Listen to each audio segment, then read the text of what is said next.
lot of buffeting. A lot of buffeting.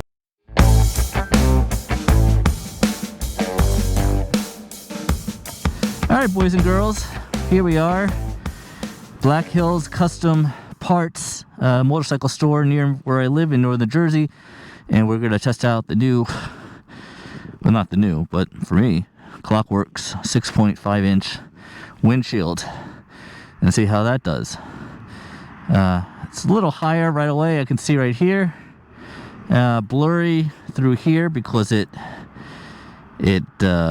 bends, right? So that's interesting. Let's see how it does.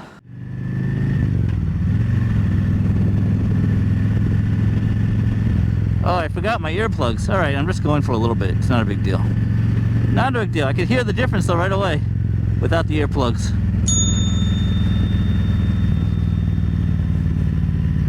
Now it doesn't matter what direction I go on 80. That's the highway. So I'm just going to come back around. So I guess whichever one I get to first. I can see over it. That's not a problem. I can see over it just fine. Seeing through it, I don't like that necessarily, the blurred, but you're not really supposed to look through the windshield. That's the whole point. You're supposed to look over it. Here we go.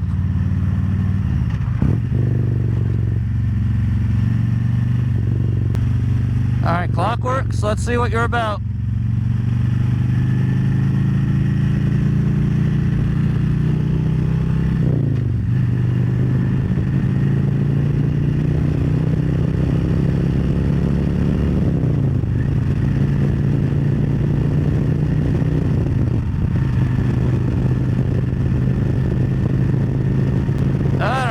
I feel a lot of buffeting. A lot of buffeting.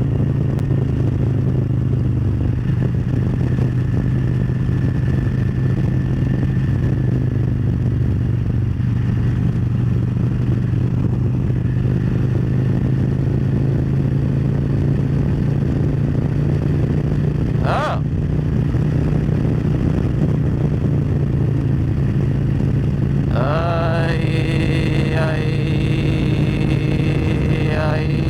Oh, I don't know. No. This is not good. So that was a lot of buffeting, folks. That was a lot more buffeting than my Freedom windshield. I noticed it right away. Not even close. I mean, a big difference. Not in a good way.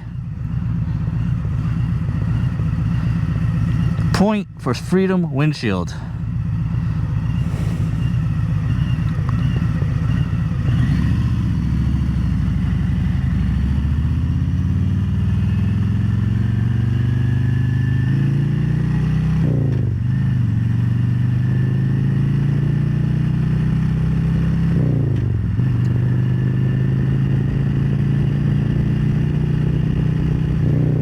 Now we're gonna get back on 80, going the other way, head back, because I know, I don't even have to ride anymore. Within 3 minutes, I knew. That's why we do this, folks. That's why we do this. This is fine right here. This is all fine. I feel it right now. 70, 65, I feel the buffeting.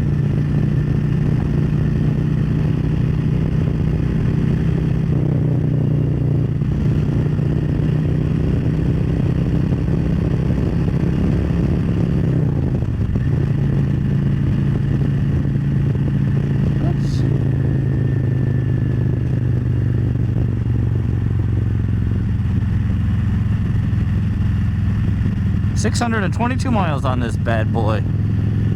Alright, now I'm going 80 on 80.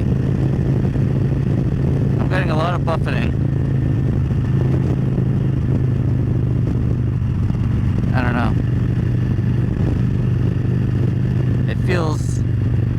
It just feels a lot more unstable than the Freedom Shield, I gotta say. Yeah, a lot more buffeting. My head is getting thrown around. I don't even have to work to do that with my voice. It's like right here's good, right here's good.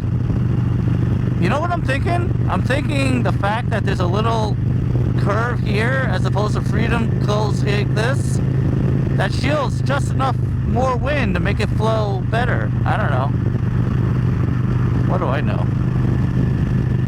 Yeah, I can feel the difference. Alright, well, listen, this is why we do this.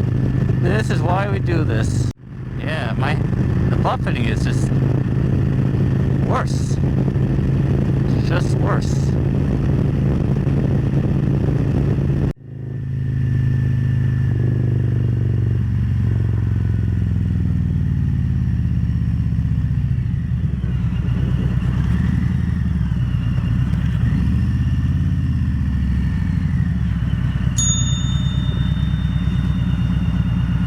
Alright, we're back. We're back. I'm gonna go put my Freedom windshield back on this thing. Thank you, Klock Werks. But no thank you. Alright everybody, I am back on my way home from the shop. I've got my Freedom shield here. I am gonna, I think, keep this one. It's just a little bit better than the Klock Werks in my opinion. No, I get less buffeting, I'll put it that way. Less buffeting at high speeds than the Klock Werks. You know, I knew within 3 minutes of the Klock Werks, like, that was not going to work for me. I will say the Klock Werks looks better, but I don't think this looks bad. I don't think this looks like an old man's windshield. I don't have that impression.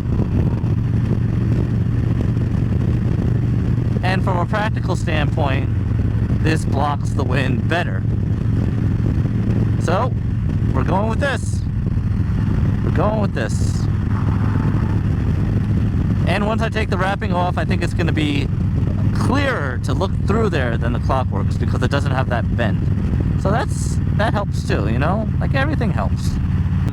I actually was recording, or so I thought I was recording, but I wasn't recording for about 10 minutes after I left. And then I realized I wasn't recording. So, I'll go over what I had just kind of said. We were talking with the owner. I was talking with the owner, Ken. Great guy. Sounds like he knows what he's doing. I definitely consider getting my bike serviced there. And we're talking about... So he brought me back into the back where he's working on the customer's bike. And he... I told him I was going to put a heel-toe shifter on and I needed a little spacer. And he showed me like a glossy black metal spacer to use that looks better than the, you know, regular plastic piece that comes stock. But he's like, listen, the customer I'm working on is going from a heel-toe to just a toe. And so it requires a longer spacer, the spacer that I have on my bike right now. And he gave me the shorter spacer that I was looking for that he didn't need anymore. So I was like, that's a nice man. And it was worth the trip just for that. So, excellent. So I can't wait to go home and put that heel toe on. And then we started talking about bars. And man, getting new bars, that's not like a small job. That's a big deal. I've spoken to 2 places already. And they quoted me like a couple grand just for bars, and it's the labor. I get it with the cables, extensions, and blah blah blah blah blah blah. But I'm like, geez. So that's going to be a big deal, bigger than I thought. But I think I'm going to go for some new bars because I just want my hands a little bit higher. I think it'll be much improved. So we'll do that first. I'll change out the grips. Taught them about the heated grips, new adjustable levers.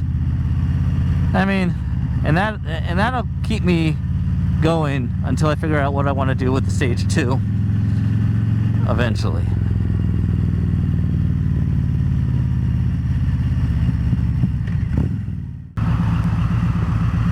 This is a perfect example of where the hill assist comes in great. Right now I'm using it. Love it.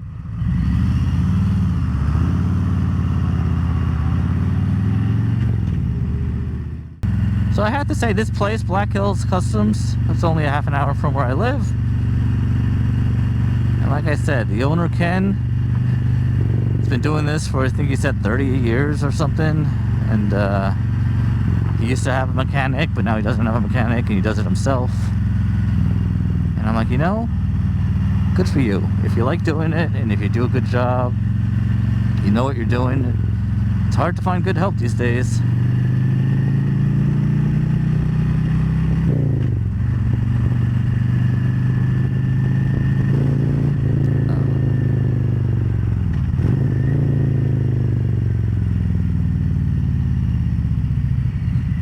So I think the handlebars, oh Jesus, the handlebars, grips, levers, that'll be next.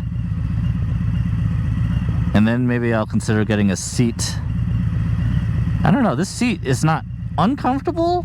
Again, I haven't been on a long ride, so I don't know. But I don't know what type of seat I want. I've sat on a few Saddlemans, and I gotta say, I'm not really impressed. They were not very comfortable for me.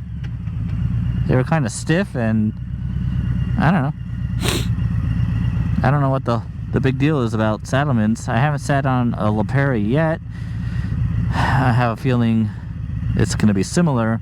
People I've spoken to said LaPerrys are hard to break in, Saddlemans are hard to break in. I don't know.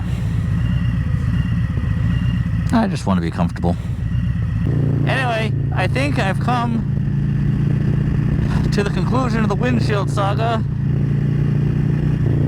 But like I said, I'm glad I waited and didn't just rip the plastic off of this one and then regretted it. Now I know. I tried the Klock Werks. This is better for me. Freedom Shields it is.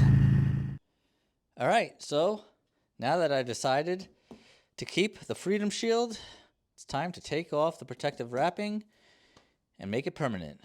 So let's go take this puppy off. Got my torch bit here, and we'll just undo this. I don't even think you have to take off the screws all the way to get this out.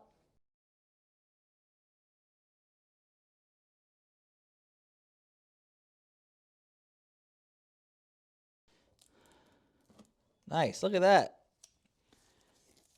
Easy peasy. All right, let's do it. Let's take off the wrapping.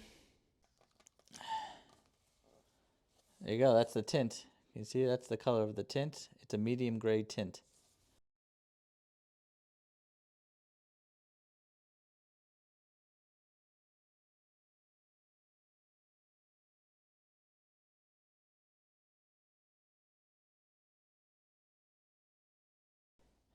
Let's put this puppy on.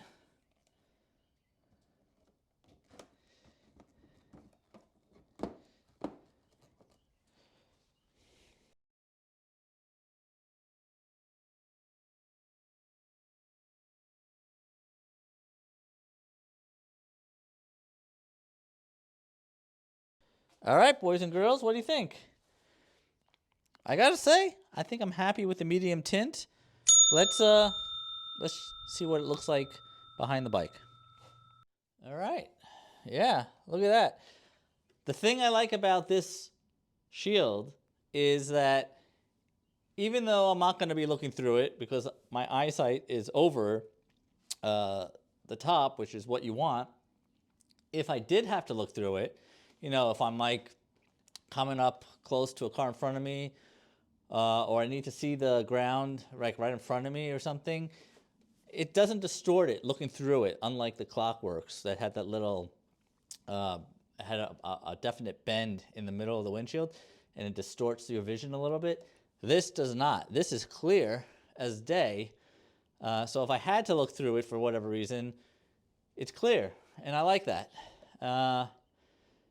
And I'm happy. I'm happy with this. I think it looks good. And all right, the windshield saga is complete. See you next time, folks.